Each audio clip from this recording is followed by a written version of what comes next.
මේ සජීවීව නැවතත් ඔබ හමුවට එන්නේ වැදගත් මාතෘකාවක් ගැන අද ඔබ එක්ක කතා කරනවා.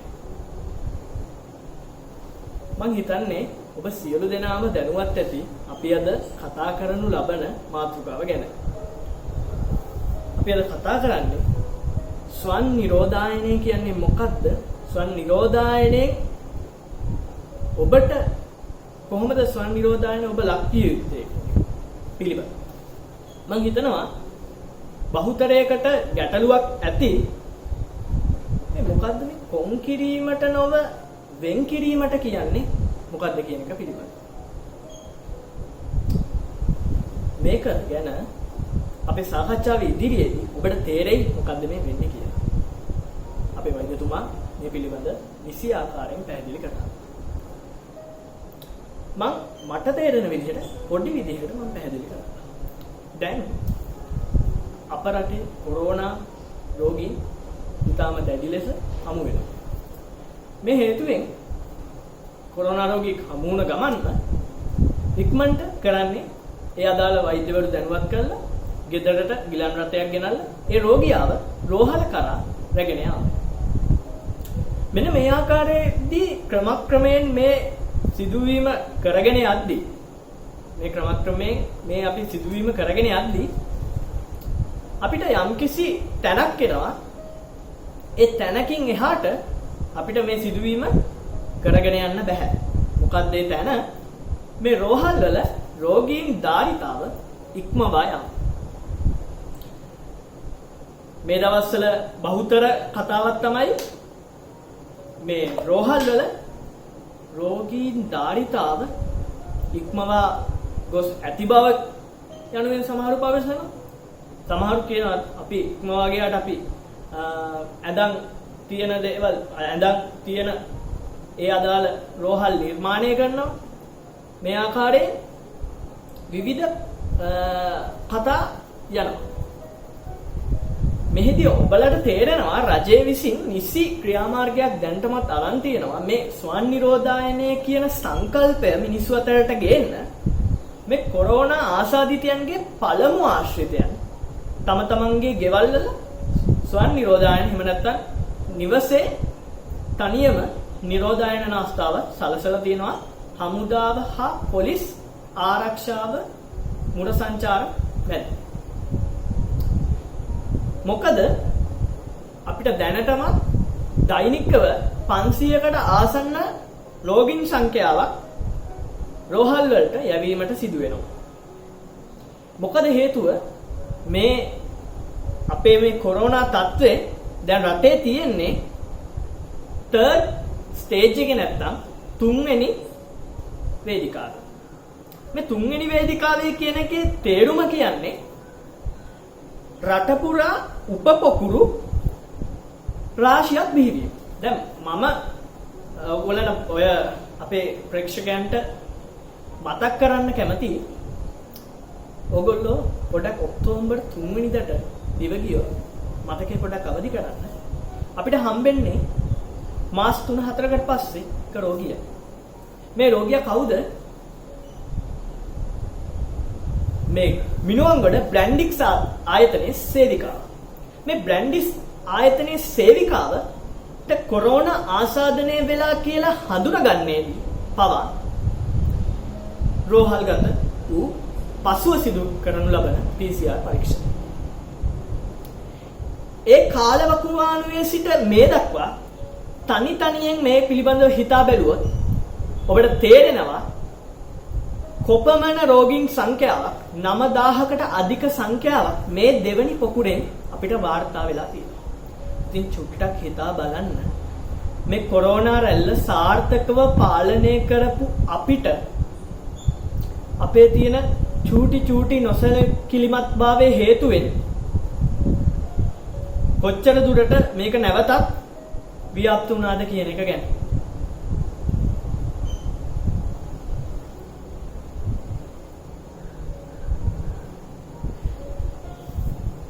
ඔයගලන්ට තේරෙනවා පොඩ්ඩක් හිතලා බැලුවොත් මේ කොරෝනා කියන එක වයසක එහෙම නැත්නම් වයෝවෘද්ධ පුද්ගලයන්ට පමණක් නොවේයි දැඩිව බලපාන්නේ මේක තරුණයන්ටත් බලපානවා. මන්ද ඊයේ රාත්‍රියේ වාර්තා වුණා 30 වෙනි කොරෝනා මරණය. එම තරුණයාට අවුරුදු 23ක තරුණයෙක්. ඔබ පොඩ්ඩක් හිතලා බලන්න. මෙහෙම වාර්තා වෙන ගත්තොත් අපිත් ඔය එංගලන්තේ ඇමරිකාව වගේ තියෙන රටවල් වල වැඩි පිරිසක් තරුණ අය මිය යනවා. මේ තත්ත්වයට රට ඇද වැටුණොත් අපේ සමාජයට කුමක්ද අත්වන ඉරණම කියන එක ප්‍රශ්නාර්ථයක්. මං හිතනවා මේ වෙලාවේ තමයි ඕගොල්ලෝ තනියෙන්ම මේ දේ ගැන හිතලා බලලා මේ දෙයට පිළිතුරු සෙවිය යුතු කාර්යය. ඒ නිසා තමයි අපි අද වෙදමග තුලින් සජීවී විකාශනයක් කරහා ඔබට මේ ස්වන් නිරෝධායනයේ වැදගත්කම හා ස්වන් නිරෝධායනෙන් තම තමන් වෙනම කළ යුතු හා නොකළ යුතු දේවල් පිළිබඳ පැහැදිලි කරනවා. මම තවත් ඉදිරියට මගේ කතාව දිග්ගස්සන්නේ මම වෛද්‍යතුමාට යොමු වෙන්න කැමතියි. මම හිතන්නේ ඔබ හඳුනනවා දැනටමත් අපේ වෛද්‍යතුමාව නැවත හඳුන්වා දීමට අවශ්‍යතාවයක් නැහැ. අපේ වෛද්‍ය එච්.එම්. කුසුමානන්ද මහත්මයා ඔබතුමාට ආයුබෝවන් කියලා පිළිගන්නවා. වෛද්‍යතුමනි දැන් බලන්න වෛද්‍යතුමනි මෙහෙම ගියොත් රෝහල් වල ධාරිතාව ඉක්මවලා අපිට අනිවාර්යෙන්ම ස්වන් නිරෝධායනය කියන සංකල්පයට යන්න විය යුතුයි. මම හිතනවා මේක කාලෝචිත මාතෘකාවක් මේ වෙලාවේ හැටියට. මොකද මිනිස්සු දන්නේ ඇත්තටම ස්වන් නිරෝධායනය කියන්නේ මොකක්ද කියලා. මේ ස්වන් නිරෝධායනය කියන්නේ ගෙදරට වෙලා කොහෙවත් යන්න නැතුව ඉන්න එක නම් නෙමෙයි. හොඳට මතක තියාගන්න ඕනේ. ස්වන් නිරෝධායනය කියන්නේ ගෙදරින් කොහෙටවත් යන්නේ නැති එක තියෙන ගමන් තව කළ යුතු කාරණා කිහිපයක් තියෙනවා. ඒ අතරින් තමන් දිනකට සහල් කැඳ වර්ග හා කැඳ වර්ග වතාවන් දෙපා පාවිච්චි කරන්න ඕනේ. කොත්තමල්ලි වෙනිවැල්කට පානයක් පාවිච්චි කරන්න ඕනේ. ඊට අමතරව සැන්දෑයාමේදී දුම් අල්ලා පරිසරය තමා විසින් පිරිසිදු කරගෙන මල් පහන් පූජා කරන ඒ තමන්ගේ ආගමික වතාවත් වල යෙදිලා නිර්මාංශ ජීවිතයක් මේ කාලේදී ගත කළ යුතුයි. වෛද්‍යතුමනි මට පැහැදිලි කර දෙන්න වෛද්‍යතුමනි මේ ස්වන් නිරෝධායන එහෙම නැත්නම් මේ නිවසේ නිරෝධායන වෙන විදිය ආකාරය ඔබතුමා දකින්න කෙසේද? ඔව්චරක මම හිතන්නේ මේ මොහොතේ කළ යුතු පළවෙනිම රාජකාරිය තමයි මේක. මොකද ලෝකෙන්ම උතුම් රට මේක මේ නිවෙස් තුල කරන නිරෝධායන එහෙම නැත්නම් ස්වයංව කරන නිරෝධානය අපිට අමුතු දෙයක් නෙවෙයි. ඒක ඊට අවුරුදු 10 ගානක සිට අපි ලෝකෙට හඳුන්වා දුන්න ක්‍රමවේදයක් මේක. මොකද මේ ක්‍රමවේදය තුල අපේ ලෙඩාව කොන් කිරීම නව වෙන් කිරීමයි. ඔහු වෙන් කළා තබාගෙන මේ බෝවන රෝග පැතිරියාම වැළැක්වීමට ගත්තු නිවැරදිම ක්‍රමවේදය තමයි අපි එදා කළේ. ඒ නිසා මේක අපේ අනිවාර්යයෙන්ම දැන් කළ යුතුමයි. එහිදී අපි වැදගත්ම දේ තමයි අපි කළ යුතු මේ වැදගත්ම පණිවිඩය තමයි ආදි මුතුන් මිත්තන් කරපු දේවල් නැවතත් අපි සමාජගත කිරීම.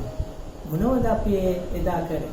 අපි රෝගියාව වෙනම තියාගෙන ඔහුට මොකද මේක භයානකම අවස්ථාවක් කරගන්න. මොකද වාහකයා මිනිසයා. ඒකයි මෙතන බරපතලම ප්‍රශ්නේ. ඒ නිසා පළවෙනි ආසාදිත පුජ්‍යලයන් මේ වෙලාවේ නිවෙස් තුලම තබා ගැනීම මම ඉතාම හොඳයි. මොකද ඔහුව වාහකයෙක් බවට පත් නොකිරීම සඳහා අපිට පුළුවන් වෙනවා අපේ තිබුණු ඒ පෞරාණික ක්‍රමවේදය මෛත්‍රිය කරුණාව මුදිතා ගුණයෙන් පවුලේ සියලු දෙනාම ඔහුව වෙන් කළ තබා ගත්තට ඔහුට සලකන ආකාරයෙන් ඔහුගේ ස්වාභාවික ප්‍රතිශක්තිය ආරක්ෂා වන පරිදි අර එම වසංගත රෝගය වැළඳීම වළැක්වීම පළමුව කිරීම අතීතයේ සිට කරපු ක්‍රමවේදයක්. ඇත්තටම මතක් වෙනවා දැන් අපේ කියනවා දුරස්ථභාවය තබා ගන්න, ඒ වගේම මුඛ ආවරණය කරන්න, අත්පාසය ගන්න. ඊටත් එහා ගිය කරුණාව මෛත්‍රිය පෙරදරි කරගත් ආහාර රටාවක්, විහරණ රටාවක්, ආධ්‍යාත්මය වෙනස් කරන ක්‍රමවේදයක් තමයි මේ අපේ එළඹීමේ ලාංකීය ආයුර්වේදය තුල තිබුණේ.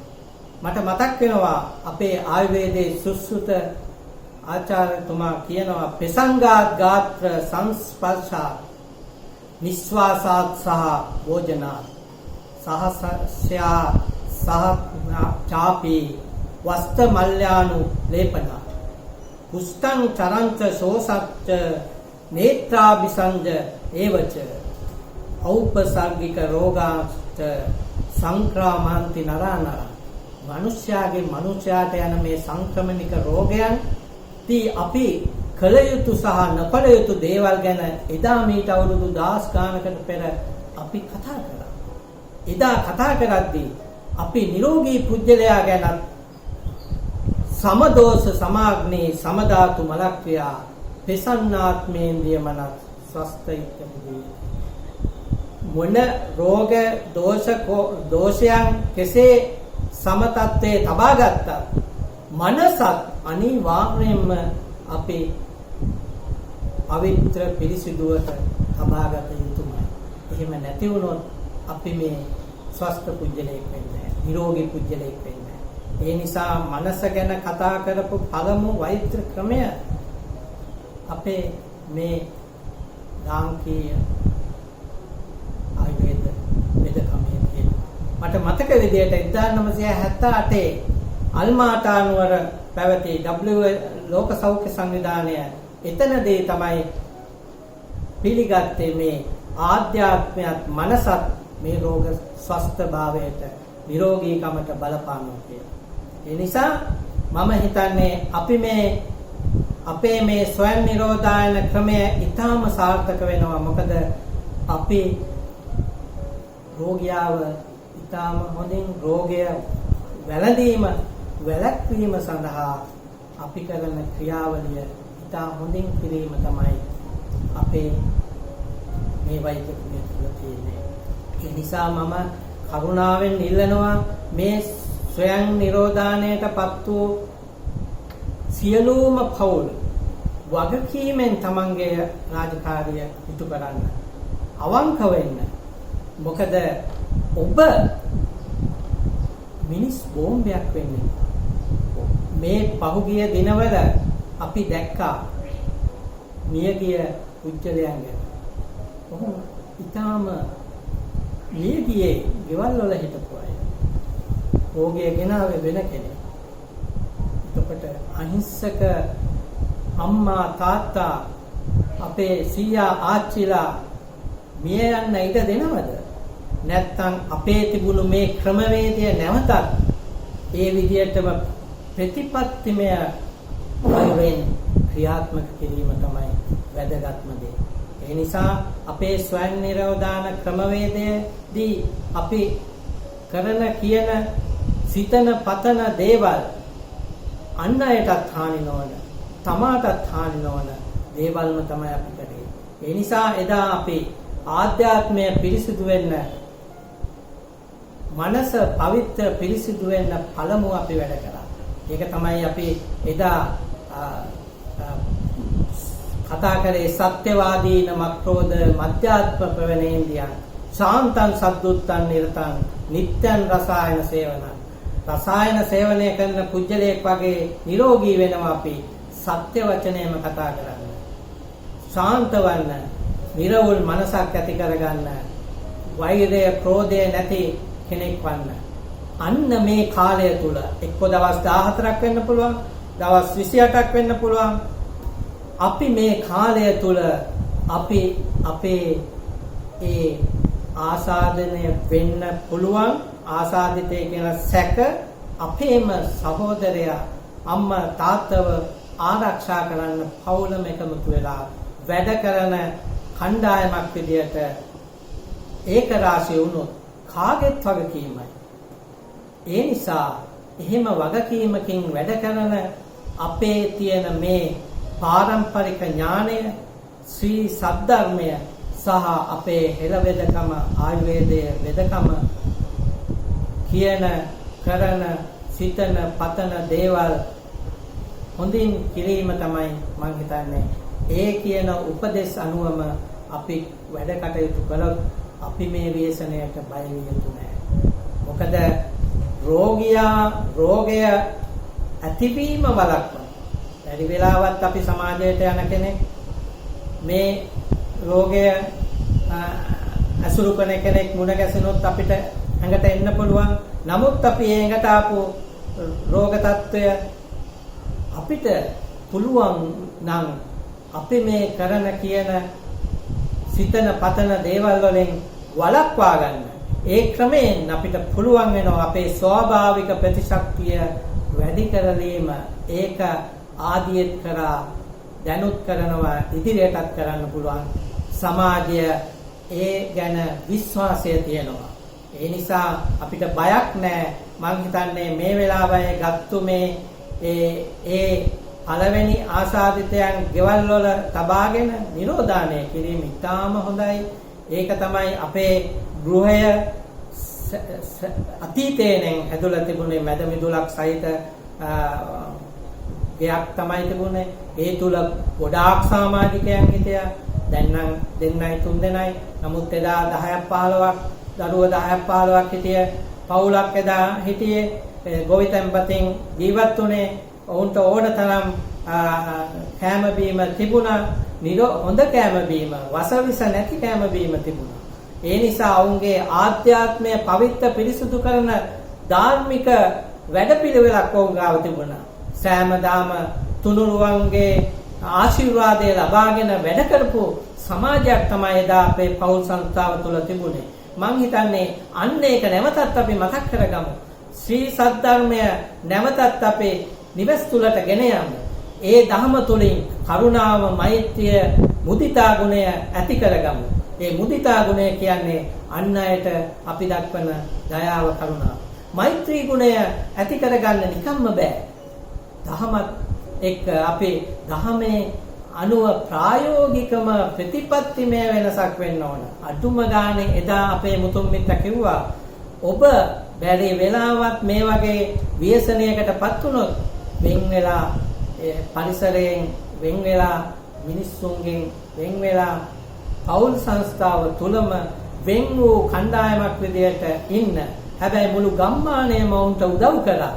ආහාර පාන වලින් වැඩිහිටියන්ගෙන් උදව්, ගමේ වෙද මහත්තයා, ගමේ පන්සලේ නායක හාමුදුරු, අනිත් කණ්ඩායම් මේ එකට එකතු වෙච්ච සාමූහික වැඩක් විදියට ඒ කාලය තුලම උදව් කිරීමෙන් එතනින්ම නවත්තගත්ත මේ ව්‍යසනය. ප්‍රායෝගිකයි. කරන්න පුළුවන් දෙයක්. මොකද මේකට ලෝකේ කොහෙවත් බෙහෙත් හොයාගෙන නැහැ. අපේ වෙදකමේ රෝගයට බෙහෙත් නැහැ. නමුත් රෝගය වළක්වා ගැනීමට බෙහෙත් අපි ගාව තියෙනවා.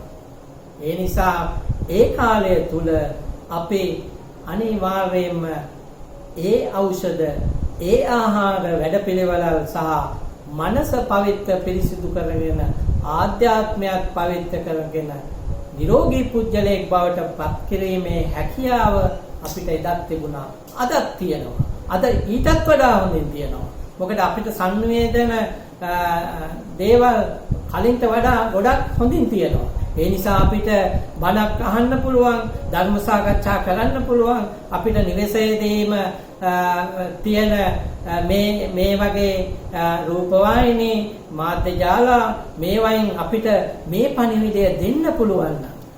මම මේ වෙලාවේ සියලුම මාධ්‍ය ආයතන වලින් ඉල්ලා සිටින්නේ මෙන්න මේ පැරණි සම්ප්‍රදායන් මේ මොහොත තමයි අවශ්‍ය.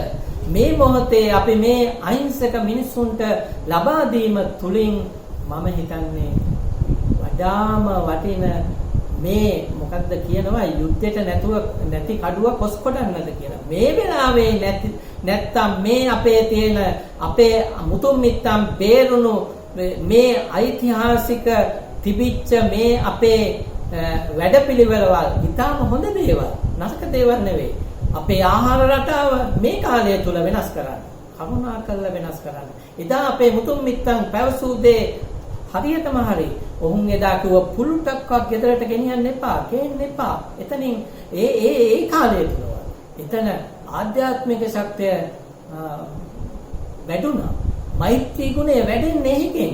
දැන් බලන්න අවසාන මොහොතේ හුස්ම ගන්න බැරුව දඟලන්නේ අර මාළුවේ අවසන් මොහොතේ මැරෙන මොහොතේ හුස්ම අල්ලන්න දරන වේගය මාළුවා මරනවා නම් අපි අන්න ඒ මාළුවා අවසන් මොහොතේ තමන්ගේ ජීවිතය ආරක්ෂා කරන්න දඟලන ආකාරයට තමයි මේ ව්‍යසනයේදී අවසන් මොහොතේ අපේ මානවයා මිනිස්යාත් මුහුණ දෙන්න වෙලා තියෙන්නේ. හේතුඵල ධහමට ගරු කරන්න හේතු අනුමයි ඵලය ඇවිත් තියෙන්නේ. එහෙනම් මේ මොහොත අපිට පෙන්වා දෙන්නේ අපි කරලා තියෙන වැඩ වැරදි.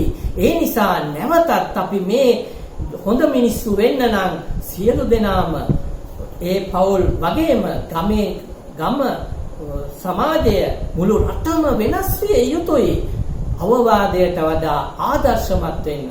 අපිට තියෙන සම්පත්, අපිට තියෙන දාමක්, අපිට තියෙන වෛද්‍ය ක්‍රමයක්, අපිට තියෙන පාරම්පරික ඥානයක්. ඇයි ඒවා අපිට මේ මිනිස්සු අතරට ගෙනියන්නේ නැත්තේ? ව්‍යසනය තිබිච්ච වෙලාවෙත් පමණමයි අපිට බේර ගන්න පුළුවන්. අතීතයේත් අපි මේ විදිහට බේරගත්තා.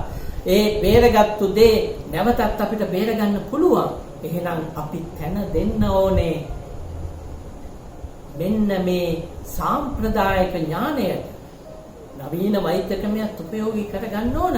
නමුත් මනස අත්‍යවශ්‍යමයි. ස්වාභාවික ප්‍රතිශක්තිකරණය, මනස පවිත්‍ර කරන මෙන්න මේ දහම නැවතත් අපි සමාජගත කළා.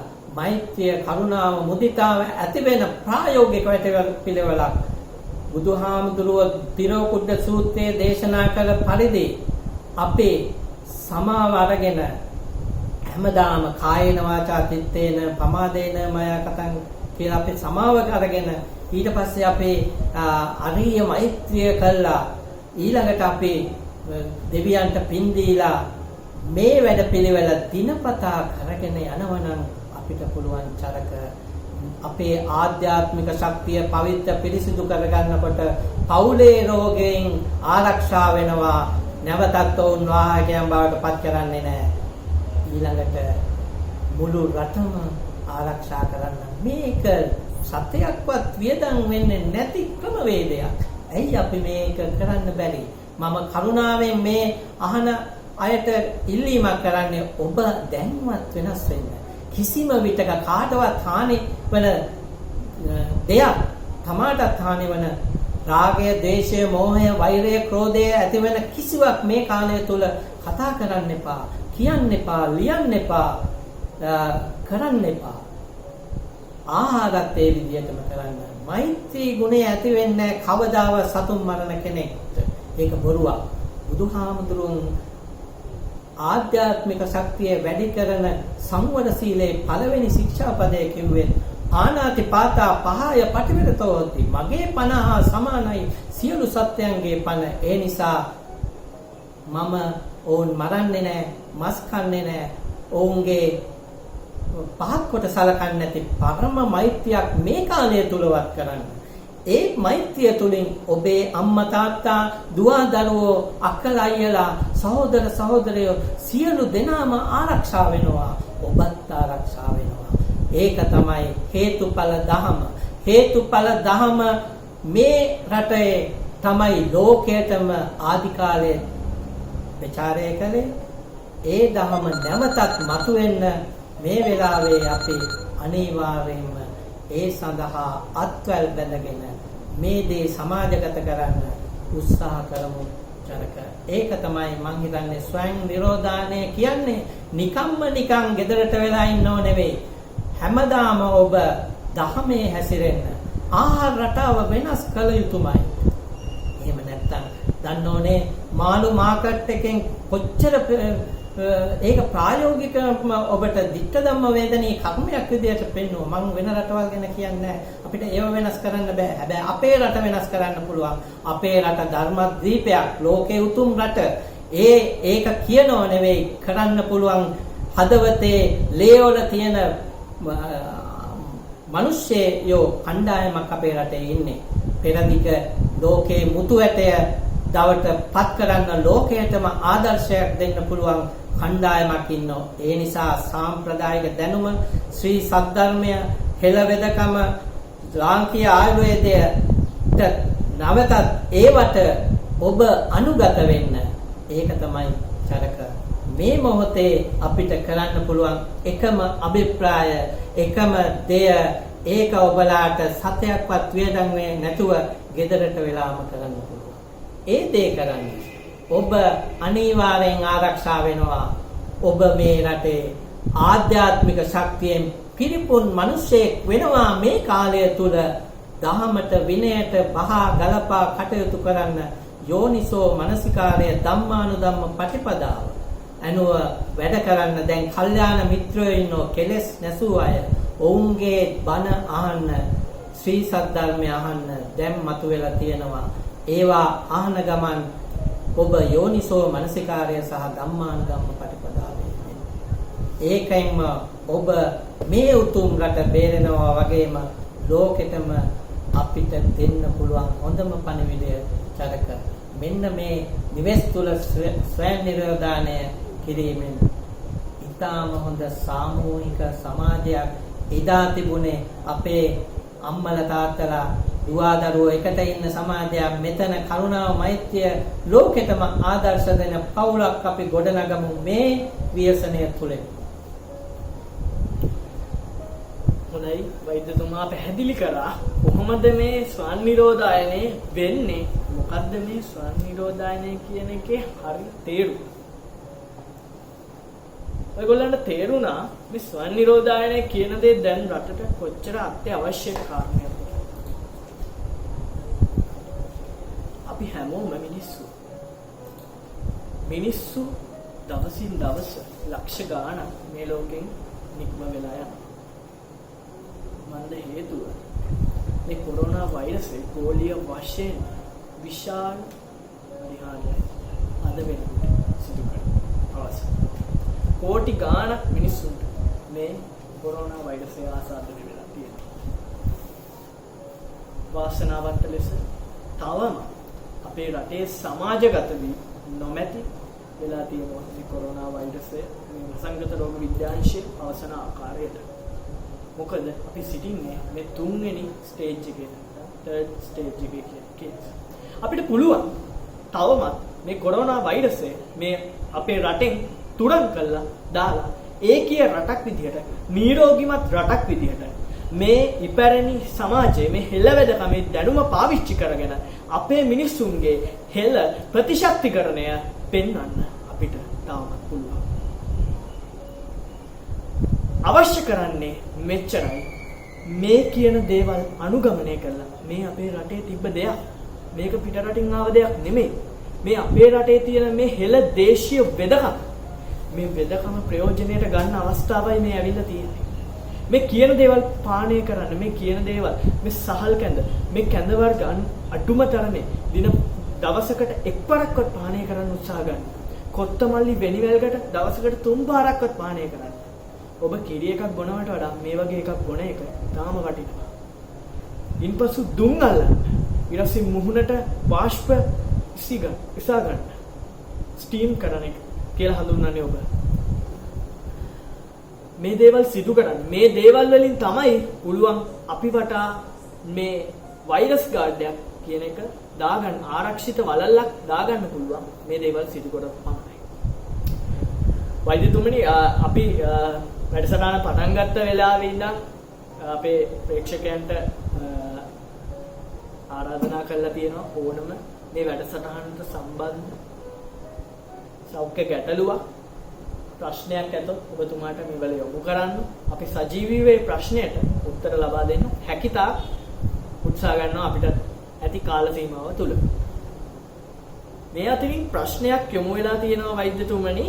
මම කැමති වෛද්‍යතුමාට ප්‍රශ්නේ පළමුව යොමු කරන්න. කල් වේලා ගන්න නැතුව අපි ප්‍රශ්නෙට යමු වෛද්‍යතුමනි. වෛද්‍යතුමනි, මේ නිරෝධායන කාලය තුල ගත යුතු ආහාර හා ඖෂධ ගැන සඳහන් කරලා තියෙනවද? සඳහන් කරලා තියෙනවා නම් ඒ මොනවද? මේක අහලා තියෙන්නේ චතුරංග සේනාරත්න මහතා. උසරක මම පැහැදිලි කරා අපි ආධ්‍යාත්මය වෙනස් කරන ක්‍රමවේදය අපි දහම අනුගමනය කළා. ඒ වගේම ආහාර විහරණ ආධ්‍යාත්මය මේ තුනම මේ කාලය තුල යම්කිසි විනයකින් කළ යුතුයි. ඒ නිසා මම කරුණාවෙන් ආදරයෙන් මේ ඉල්ලා සිටින්නේ මේ කාලය තුල ඔබ කරන කියන දේවල් මෛත්‍රී සහගත ගුණය වැඩි වෙන ආකාරයෙන් කළොත් අනිවාර්යයෙන්ම ඔබගේ ස්වාභාවික ප්‍රතිශක්තිය වැඩි වෙනවා. ඒ නිසා මෙන්න මේ ආහාර රටාව එදා අපේ මුතුන් මිත්තන් කිව්වේ මේ කාලය තුල අපි කරන කියන දේවල් වලදී භාවිතා කරන ආහාර විශේෂයෙන්ම කාටවත් හානි නොවන වසවිස නැති නිර්මාංශ ආහාරයක් ගන්න. ඒදී මම මේ වෙලාවේ ඔබ අපේ චතුරංග මහතා පරසු ආහන පරිදි ඔහු කියනවා මේ මොනවද අපි ගන්න ආහාර. ඇත්තටම බලන්න අපි එදා තිබිච්ච නිර්මාංශ ආහාර රටාවකදී අපි හැම ආහාර වේලකම අපේ මැල්ලුමක් තිබ්බා. ව්‍යංජනයක් තිබ්බා. මාළුවක්, ඒ කියන්නේ පොළොස් මාළුව වගේ මාළුවක්. බැදුමක් තිබ්බා.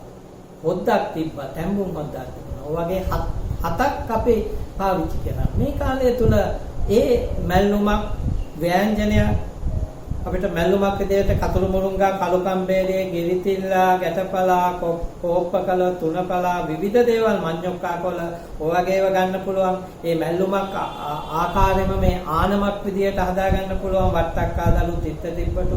ඒ වගේම නියබලාවක් විදිහට කූර තම්පලා හදා ගන්න පුළුවන්. පිරිහෙන්ද නියබලාවක් විදිහට හදා ගන්න පුළුවන්. ඒ ඔක්කොම මැල්ලුමක් ගණයට ගන්න. ඒ වගේ ව්‍යංජනයක් විදිහට කිතුල්බඩ, කෙසෙල් මුව, තුඹ, ගොඩපර, ඊළඟට කොස්දලු, දිවුල්දලු ඔය වගේ මේ කාලේ රාශියක් තියෙනවා අපිට ව්‍යංජනයක්. ඒ නිසා හැමදාම ව්‍යංජනයකුත් ගන්න.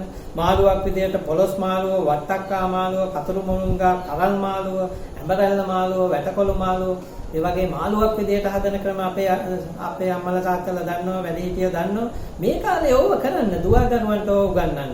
බැදුමක් ගන්න. හැමදාම මොනවා හරි කොස්සට බැදුමක්, කෙසෙල් මුව බැදුමක් ගහලා අල වලින් බැදුමක් හදලා ගන්න පුළුවන්. ඕ වගේ කිරි හොද්දක් අපි ගන්න පුළුවන්. හැමදාම මූකලන් හොද්ද, බිලින් හොද්ද, අල හොද්ද, ওই වගේ හොද්දක් හැමදාම තියන්න. දුවා දරුවෝ ඉල්ලන්න හැමදාම අම්මගෙන් අහන්න, තාත්තගෙන් අහන්න කෝ අපිට කෝ හොද්දක් තියෙනවද?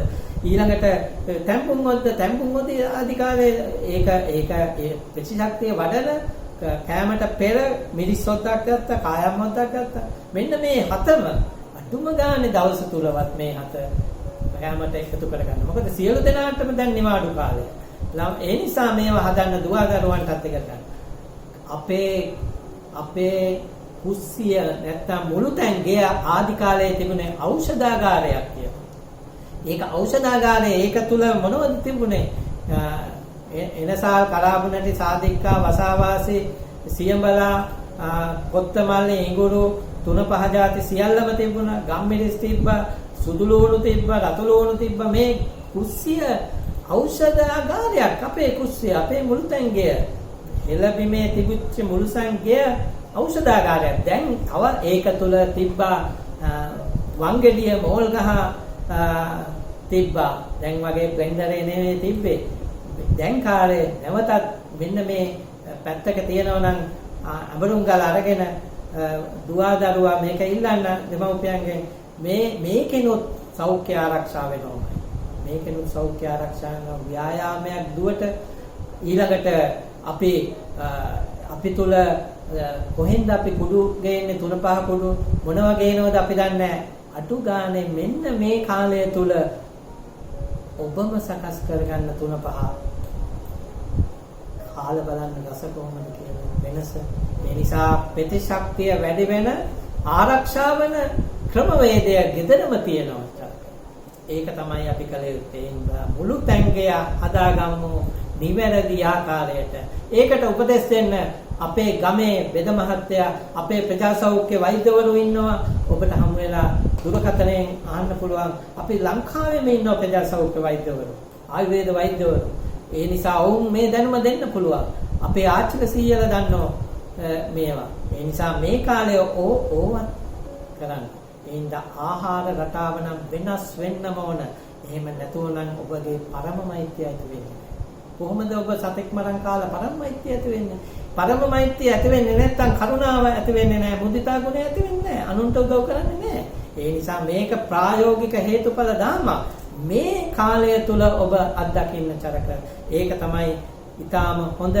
ඒ නිසා මේක ඊළඟට මට කියවුන්නේ සම්බෝලය, පොල් සම්බෝලයක් ඕන 7ක් තියෙනවා වැන්ද. ඊට අමතරව අපි මතකයි හත්මාළුව කියලා අපි හදුවා. ඉල්ලන්න හත්මාළුව. අපි ඒකට ගත්ත හත් වර්ගයක් මොනවද? ඒ පළාත් අනුව.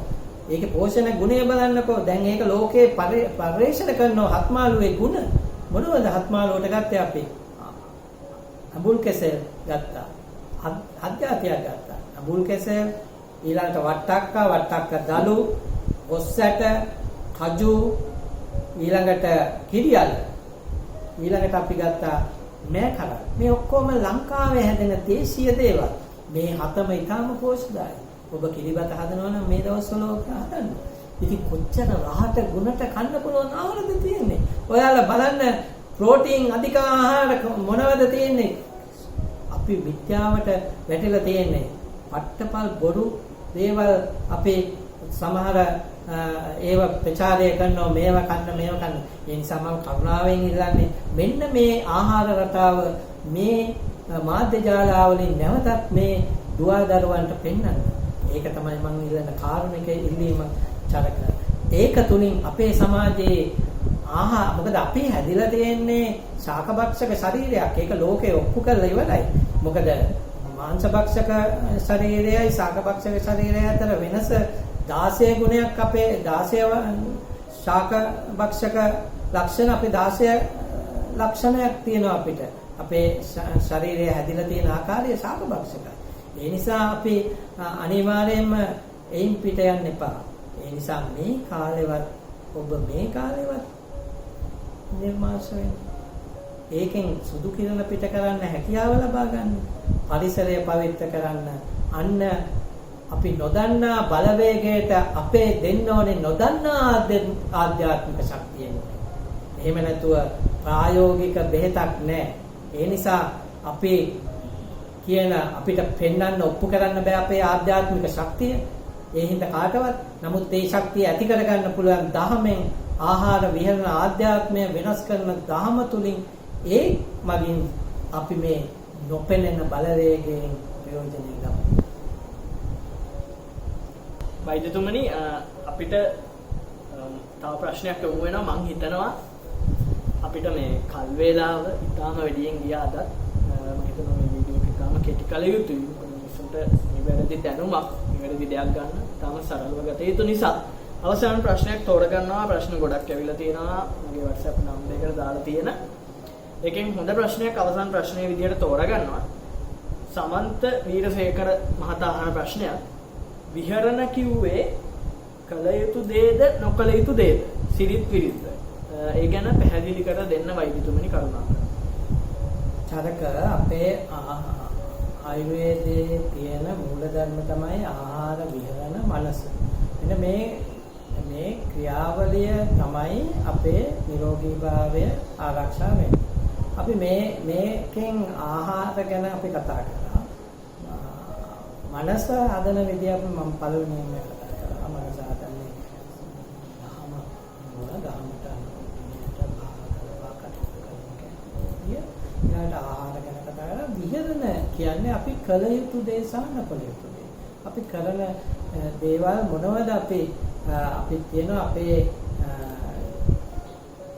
ජීවන ගමන එහෙම නැත්නම් අපේ ආධ්‍යාත්මික ජීවන දර්ශනය තුළ අපි දිනපතා රත්න මූර්තියෙන් ඇහැරෙන විවිධන අපේ හවස නිදා ගන්නා තුරුම කල යුතු දේ සහ නොකල යුතු දේ ගැන දිනචර්යාවක් විදිහට දක්වලා තියෙනවා. මෙන්න මේවා නැවතත් අපේ සමාජයේ කතා කළ යුතු දේවල් තමයි. එතකොට විහරණ වෙන්නම ඕනේ අපේ කාටත් හානි නොවන, තමාටත් හානි නොවන දේවල් කිරීම. විහරණ කියන්නේ අපි කරන කියන දේවල්. කියන, ලියන, සිතන, සිතන පතන දේවල් වලදී අපි විශේෂයෙන් අපේ උදේ ඇහැරෙන එක ඉතාම හොඳයි පාන්දර. ඒක නිරෝගී වෙනවා. දිනපතා කරන දෙයක්. ඒකට අපිට නාන එක උදේ 12ට ඉස්සෙල්ලා නාන එක ඊළඟට අපි ව්‍යායාමයක් දිනපතා කරනවා නම් මේ කාලේ ඉතාම හොඳයි යෝග අභ්‍යාස කරන එක. එතකොට මේ යෝග අභ්‍යාස කරනවා නම් අපි අනිවාර්යයෙන්ම මේ අපි හොඳ දෙයක් කරන්නේ. ඒක යෝග අභ්‍යාසයේදී අපි දන්නවා සූර්ය නමස්කාරය වගේ දෙයක්. මේ දුවා දරුවා මේ ගෙදරට වෙලා ඉන්නකොට අපි දන්නවා අපි ගෙදර ගේට්ටුවෙන් එළියට යන්නේ නැහැ. ඒ හින්දා ගෙදරටම වෙලා ඉන්න කාලය තුල අපි ව්‍යායාමයක් විදිහට මේ අපිට මේ කාලය තුල අපිට යෝග අභ්‍යාසය ගැන අපි යෝග අභ්‍යාසයක් කරන්න කිව්වම හොඳයි කුඩා දරුවන්. පොඩි ඊට පස්සේ ගෘහාසිත ක්‍රීඩා තිබුණ පංචදෑන් ඊළඟට අපි තනියෙන් අපිට සමහර විට ඉස්සර නම් මම කිව්වා ගෙවල් වල 10ක් 15ක් හිටිය ළමා ළපටින් දැන් එහෙම නැහැ. එතකොට එක්කෙනයි දෙන්නයි එක්කෙනෙක් හිටියත් අපිට පුළුවන් දැන් ක්‍රීඩා ඉස්සර තිබුණ ක්‍රීඩා වට්ටු පනිනවා කියලා. එතකොට ඒවත් පුළුවන් දෙන්නෙක් ඉන්නව නම් අපිට පොඩි ගෘහාසිත ක්‍රීඩා කරන්න පුළුවන් දිනපතා මේක කළ යුතුයි. ඒක නිසා විශේෂයෙන් මේ කාලය තුල හොඳ දේවල් හොඳ විහරණ කළ යුතුයි. ඒ නිසා අපි මේ අම්මා තාත්තා එක්ක ගෙදර අස්පස් කරන ඒවා ඊට පස්සේ ගෙවල් දොරවල් අස්පස් කරන අතරේ ගෙවත්තට යන්න පැලයක් හිටවන්න මොනවා හරි පොඩි ඉඩම තුලවත් මේ කාලය තුල ඔබට කන්න බොන්න පුළුවන් දේවල් මැල්ලුමක් ඊළඟට එළවලුවක් වගේ දේවල් මැල්ලුම් කන්න පුළුවන් දේවල් අපිට මේ ආශ්‍රිත වගේ දේවල් ආශ්‍රිත ගන්න ඒව තමයි හොඳ වේදන. ඒ නිසා මේ කාලය තුල නැවතත් අපි ස්වයං පෝෂිත වීම සඳහා වසවිස නැති එළවලුවක්වත් අපි ඉදම අඩු නම් පෝච්චියකවත් හිටවමු. පැලයකට වතුර දෑම ඔබ ස්වභාවයෙන්ම මෛත්‍රී ගුණයක් ඇති වෙලා ස්වභාව ධර්මය ඔබට ආරක්ෂා කරනවා. මේ කාලය තුල අනිවාර්යෙන් කරන කියන දේවල්, සිතන පතන දේවල්, හොඳම දේවල් කරන්න. එතකොට ඔබේ ස්වාභාවික ප්‍රතිශක්තිය වැඩි වෙනවා. ඒ නිසා ඔබ සමාජ මාධ්‍ය ජාලා බලනවා නම්, ටීවී බලනවා නම්, රූපවාහිනියේදී අපි තෝරා බේරාගෙන දෙමව්පියත් එක්ක සාකච්ඡා කරගෙන හොඳම වැඩසටහන් බලමු. මනස පිය වෙන ත්‍රාසයගෙන දෙන දේවල් බැලීමෙන් අනිවාර්යයෙන්ම ඔබගේ ප්‍රතිශක්තිය අඩු වෙන්නේ. ඔබ බියක් ඇති වෙනවා නම්, සන්ත්‍රාසයක් ඇති වෙනවා නම් ඔබ බලන දේවල් වල ආන දේවල් වල ඔබේ ප්‍රතිශක්තිය අඩු වෙනවාමයි. මේක ප්‍රායෝගිකයි. ඒ නිසා ඔබ බලන දේවල් දෙමව්පියත් එක්ක සාකච්ඡා කරන දිවසේම ඉන්න නිසා පැය 24ම ඒ නිසා ඔබ තෝරා බේරාගෙන වැඩසටහන් කරන්න බලන්න. එතකොට වැඩසටහන් ප්‍රචාරය කරන අයත් මේ වෙලාවේ කල යුතුම දේ මේ ගැන හොයන්න. ඔබ සමාජයට දෙන දේ ඒ ගන්න දේ හොඳ වෙන්න ඕනේ. ඒ නිසා මේ වෙලාවේ මම ඉල්ලීමක් කරනවා ඔබ කරන කියන සිතන පතන දේ හොඳම දේ කිරීමෙන් ඔබ විහරණ ආහාර විහරණ මනස පවිත්‍ර පිරිසිදු කිරීමේ ස්වභාවික ප්‍රතිශක්තිය වැඩි වෙනවාමයි. මේ රෝග කිසි විටක ඔබට වැළඳීමේ අවස්ථාව නොදීමට තම තමා ආරක්ෂා වීමට මේ උපදෙස් ඒ අයුරින් පිළිපදින්න. වෛද්‍යතුමනි, ඔබතුමා පැහැදිලි කළා මේ සමාජයට මේ ස්වයං නිරෝධනයේ වැදගත්කම ආහාර විහරණ මනස මොනවද මේ කියන දේවල් මේ විහරණ කියන්නේ මොකද්ද සිරිත් කියන්නේ මොකද්ද කියන එක වඩාත් හොඳින් පැහැදිලි කළා. මම හිතනවා අද අපේ සජීවී වැඩසටහනේ ඔබ තාමත් හොඳ දැනුමක් ලබා ගත්තා කියා මේ ලබා ගත්තා වූ දැනුම තමන්ගේ හිතේ පමණක් තියාගන්න නැතුව මේක ක්‍රියාන්විත බවට පත් කිරීමට අයිතිය තියෙනවා ඔබට. එසේනම් අද කාල වේලාව ගොඩාක් ඉක්ම ගියා. තවත් මෙවැනි හරවත් වැඩසටහන ඔබට යම්කිසි හෙළවෙදකමට අනුව සෞඛ්‍ය උපදෙසක් දෙන එක තමයි මේ වෙදමගේ අපේ පරම අධිෂ්ඨානය, අපේ පරම යුතුයකම.